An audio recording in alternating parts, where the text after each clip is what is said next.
बीते बुधवार को राज्यसभा सांसद आदित्य साहू की झारखंड भाजपा के अध्यक्ष के तौर पर ताजपोशी हो गई। एक भव्य कार्यक्रम में इसकी घोषणा की गई। कार्यक्रम में नेता प्रतिपक्ष बाबूलाल मरांडी, पूर्व मुख्यमंत्री अर्जुन मुंडा और मधु कोड़ा, पूर्व सांसद गीता कोड़ा समेत कई दिग्गज नेता मौजूद रहे। हैरानी हुई जानकर कि पूर्व मुख्यमंत्री और ओडिशा के राज्यपाल रह चुके रघुवर दास ने इसमें शिरकत नहीं की। आदित्य साहू को प्रदेश अध्यक्ष घोषित किए जाने के इस समारोह से रघुवर दास ने क्यों दूरी बनाई? अब यही सवाल सियासी गलियारों से लेकर मीडिया की न्यूज रूम और कड़ाके की सर्दी में चौक चौराहों पर गर्मा गर्म चाय के साथ राजनीति पर गर्म बहस के बीच घूम रहा है।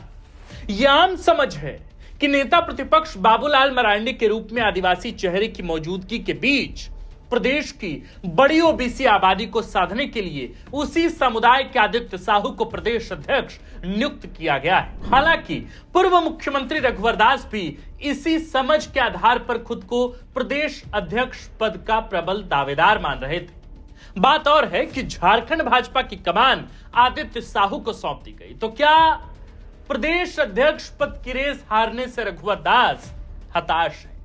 क्या केंद्रीय नेतृत्व की अनदेखी से रघुवर दास निराश हैं? जिस सियासी महत्वाकांक्षा की खातिर रघुवर दास ने राज्यपाल का पद छोड़ दिया, उसी को टूटते देख क्या वो नाराज हो गए?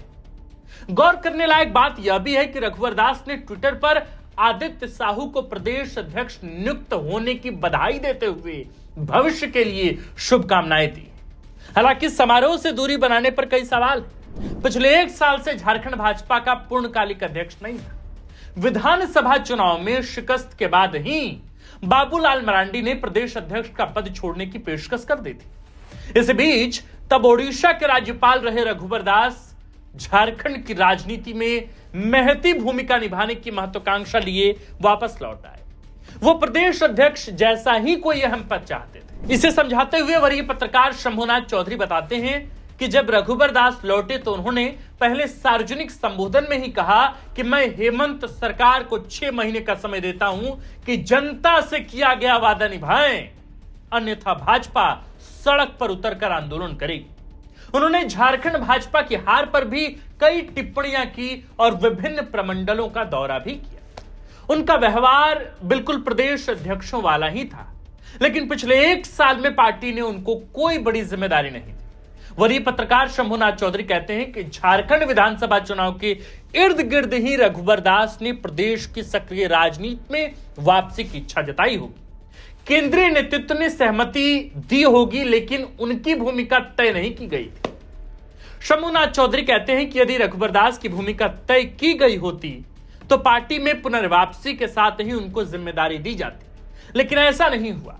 शंभुनाथ चौधरी कहते हैं कि शायद केंद्रीय नेतृत्व के पास रघुवर दास को देने के लिए झारखंड भाजपा में कोई मुफीद जिम्मेदारी थी ही नहीं। दरअसल बाबूलाल मरांडी नेता प्रतिपक्ष बन चुके थे। कोल्हान से झामुमो के दिग्गज नेता रहे चंपाई सोरेन पार्टी ज्वाइन करके विधायकी जीत चुके थे। अर्जुन मुंडा सांसदी का चुनाव हारे और उनको झारखंड में ही रहना था। बात अगर ओबीसी प्रतिनिधित्व की है तो चुनाव से ठीक पहले रविंद्र राय को पार्टी का कार्यकारी अध्यक्ष बनाया गया था और फिर धीरे धीरे संगठन में आदित्य साहू की भूमिका बढ़ती जा रही थी। हालांकि तब भी रघुवर दास खुद को प्रदेश अध्यक्ष पद की रेस में मान नहीं रहे थे। पत्रकार शंभुनाथ चौधरी कहते हैं कि अक्टूबर 2025 में आदित्य साहू को प्रदेश भाजपा का कार्यकारी अध्यक्ष बना दिया गया तो शायद रघुवर दास को स्पष्ट संकेत मिल गया।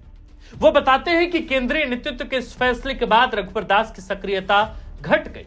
वह गाहे बगाहे किसी मुद्दे पर टिप्पणी करते दिखे। मसलन उन्होंने हाल ही में हेमंत सरकार द्वारा लागू की गई पेशा नियमावली को लेकर प्रेस वार्ता की थी। शंभुनाथ चौधरी कहते हैं कि पेशा नियमावली पर रघुवर दास द्वारा हेमंत सरकार की आलोचना को वह ताकत नहीं मिलती, क्योंकि 2014 से 2019 तक पूर्ण बहुमत वाली एनडीए सरकार का नेतृत्व करते हुए उन्होंने पेशा नियमावली पर कोई उल्लेखनीय काम नहीं किया। रघुवर दास प्रदेश अध्यक्ष पद के दावेदार थे तो उनको क्यों कमान नहीं सौंपी गई? क्यों आदित्य साहू को यह जिम्मेदारी दी गई? वजह क्या है?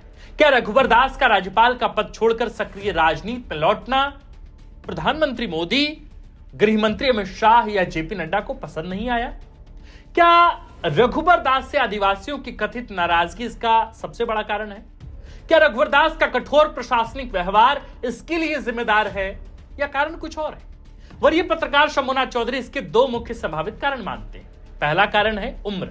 दरअसल 1955 में जन्मे रघुवर दास 71 वर्ष के हो चले। अगले विधानसभा चुनाव तक उनकी उम्र 76 वर्ष की होगी। झारखंड में भाजपा संगठन को नई सिरे से मजबूत करना मौजूदा परिस्थितियों में मुश्किल चुनौती है। ऐसे में केंद्रीय नेतृत्व ने 1963 में जन्मे 63 वर्षीय आदित्य साहू पर यकीन दिखाया, तो उम्र एक कारण हो सकता है। दूसरा, रघुवर दास झारखंड में सत्ता की धुरी रह चुके हैं। उन्होंने 5 साल सरकार चलाया है। वही पार्टी में उनके अलावा बाबूलाल मरांडी, अर्जुन मुंडा, चंपाई सोरेन और मधु कोड़ा भी प्रदेश के मुख्यमंत्री रह चुके हैं।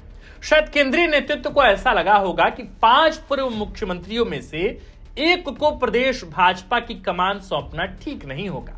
बाबूलाल मरांडी, अर्जुन मुंडा और चंपाई सोरेन जैसे नेता असहज हो सकते हैं।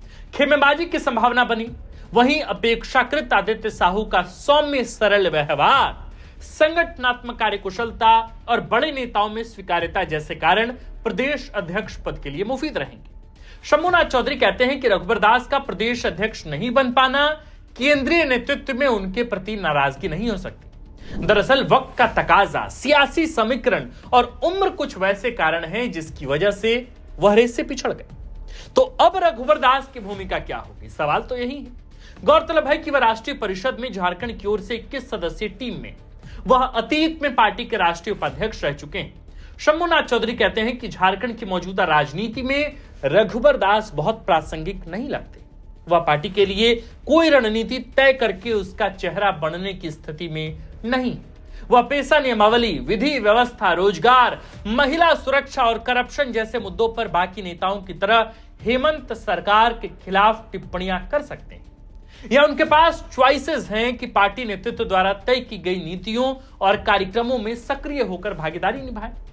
शंभुनाथ चौधरी ने कहा कि ओबीसी प्रतिनिधित्व, सांगठनिक कार्यकुशलता, स्वीकार्यता और उम्र को देखते हुए रघुवर दास के ऊपर आदित्य साहू को तरजीह दी गई, जो अगले 5 साल तक झारखंड में हेमंत सरकार के खिलाफ विपक्ष की आवाज बन सकते हैं। उनके नेतृत्व में पार्टी दिग्गज नेताओं से लेकर बूथ लेवल कार्यकर्ताओं तक एकजुट भी रह सकती। रही बात रघुवर दास की, तो प्रदेश अध्यक्ष के पद से चूक जाने को उनका अवसान नहीं समझा जाना चाहिए। समय का सिक्का है, कभी भी पलट सकता है। बाकी आप रघुवर दास की राजनीतिक भविष्य को कैसे देखते हैं? हालांकि हम जैसे लोग बहुत छोटे हैं उनके राजनीतिक भविष्य को आंकने के लिए, लेकिन फिर भी जनता कैसे देखती है रघुवर दास के आगे की राजनीति को, उनकी झारखंड में राजनीति में, झारखंड की राजनीति में उनकी सक्रिय भागीदारी को, उनकी भूमिका को? आप हमें कमेंट में इसको लेकर लिखकर बता सकते हैं। बाकी आप देख रहे थे द फूड पिलर। हमारा नाम आकाश आनंद है, कैमरे के पीछे है मनीष, और इस खबर, कंटेंट, रिसर्च और स्क्रिप्ट को लिखा है हमारे प्रिय साथी और कंटेंट हेड सूरज ठाकुर ने। वीडियो पसंद आई हो तो आप इस कंटेंट को हमारे और भी दर्शकों तक साझा कर सकते हैं। बाकी अगर आप इस वीडियो को फेसबुक पर देख रहे हैं तो फॉलो का बटन है, फॉलो दबाइए, फॉलो का बटन दबाइए। यूट्यूब पर देख रहे हैं तो आप हमें सब्सक्राइब कर सकते हैं, और इंस्टाग्राम पर देख रहे हैं तो वहां भी फॉलो का बटन अवेलेबल है। आप हमें इंस्टाग्राम पर फॉलो भी कर सकते हैं ताकि हर खबर की नोटिफिकेशन आप तक सबसे पहले पहुंचे। बाकी वीडियो को अंत तक देखने के लिए आपका लाख लाख शुक्रिया।